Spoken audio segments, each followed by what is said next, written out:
Et maintenant, le sport. L'événement aujourd'hui, c'était évidemment ce match qualificatif pour la phase finale du championnat d'Europe des Nations qui opposait à Dublin les Diables Rouges et leurs collègues irlandais. Et ils n'ont pu se départager, je crois, Théomatie. Non, Jacques, ils n'ont pu se départager. C'était vraiment âpre. Et bien sûr, il aurait mieux valu que les Belges gagnent, mais c'est un nul important qu'ils ont réalisé ce soir, car on savait que le match à Dublin serait particulièrement difficile. Un bref résumé de la rencontre Irlande-Belgique avec Arsène Vaillant. Alors, Stapleton, là, attention, Jean-Marie Pape qui vient déjà d'avoir un réflexe formidable sur un essai de Brady. Et heureusement pour l'équipe belge, qu'on n'a pas pris un but d'emblée comme ça, parce que là, ça aurait pu être catastrophique. Chifo qui a perdu la balle, mais de toute façon, il y avait une faute. L'honneur de l'équipe belge, c'est qu'en fait, il y a plusieurs de ces joueurs irlandais qui n'ont pas encore marqué de but. Hein.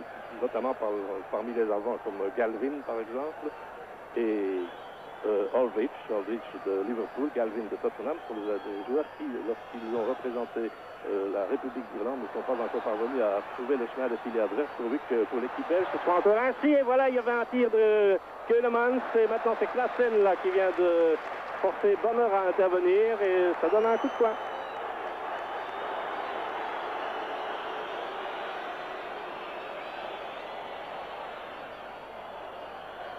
Nathan Albert s'occupe de Aldridge, étant donné que Stapleton restait derrière.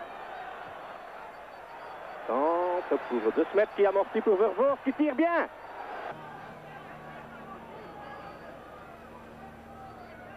Keulemans, De Smet qui tire. Il est dedans qui a un pied là. Et encore ici, nous avons Verkooteren qui a tiré aussi et qui a obligé Bonner à concéder un coup de poing. Bonner qui s'est d'ailleurs fait mal, semble-t-il. À l'épaule là. Alors un coup de poing dans les toutes dernières secondes de la première mi-temps. Il va être donné par Verkooteren.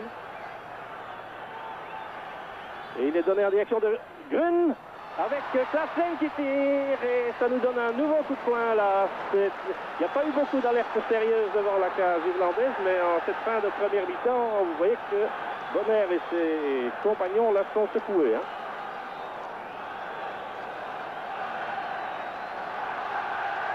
Verkooteren encore. En direction de Albert qui a repris ça. Et ça nous donne un nouveau coup de poing avec Galvin qui a mis le pied. Whelan au coup franc. Attention là, c'est du pied droit. Et ça rentre vers Maglas. C'est goal, non. C'est Grun qui est parvenu à intercepter devant Aldridge. Alors que cette balle ne demandait qu'une chose, c'est de terminer sa course au fond des filets. M. Osman qui montrait son sifflet. Brady. Keulemans qui est là, Jean-Marie Pape qui détourne, mais il y avait une petite poussée fautive aussi là, mais un excellent réflexe encore de Jean-Marie.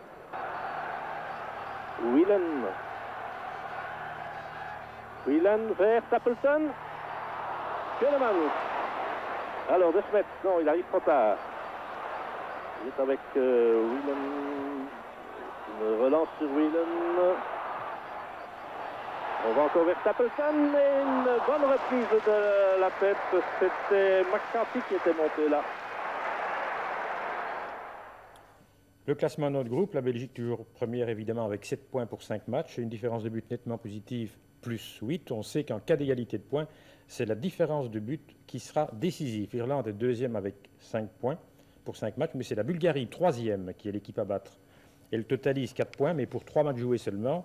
Les Bulgares rencontrent le Grand-Duché au Luxembourg demain et pourraient marquer 6 points après 4 matchs. Ce sont bien les clients de notre groupe. Mais écoutons 2 interviews réalisées par Arsène Vaillant après la rencontre de ce soir. Au point de vue résultat, incontestablement, nous savions ce qui nous attendait ici. Un match très engagé. J'ai pris le risque de jouer avec une défense à 5 comme j'ai fait au Mexique. Et je crois que on ne doit pas faire la fine bouche. Je crois que le résultat est très valable. C'est ça qu'il nous fallait. On a perdu un point contre l'Irlande à Bruxelles. On a repris le point ici. Je crois que c'est suffisant.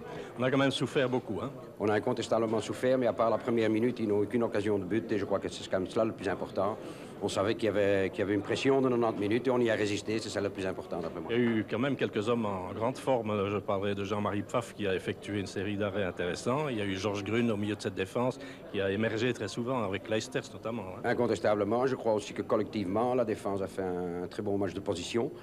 Mais il est un fait que quand on joue à une défense à 5 et que la pression est telle qu'aucun des 5 défenseurs ne sait sortir de sa défense pour prêter main forte à l'entrejeu, alors on perd un homme quelque part, alors c'est difficile de jouer un football convenable. Georges Grune, toutes mes félicitations parce qu'il a fait un match formidable.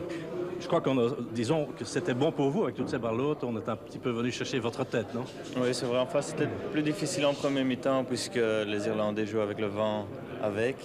Et bon, ça c'est plus difficile. En deuxième mi-temps, on a eu la tâche un peu plus facile, bien qu'ils ont eu pas mal d'occasions devant le but qui était quand même dangereuse. Oui, de la tête, ils étaient très forts. Hein. Je crois qu'ils recherchaient que ça. Collectivement, ils n'ont pas essayé de jouer au football et ils recherchaient les deux avants et les sur coup franc, les grands gabarits, et ça a quelquefois réussi. Et vous aviez à côté de vous le Jean-Philippe Albert, là, qui en était à ses débuts. Je crois qu'il s'en était bien tiré jusqu'au moment, malheureusement, où il a été blessé. Ben oui, il s'en est très bien tiré. De la tête, il était excellent. Je crois qu'il a fait une très bonne partie.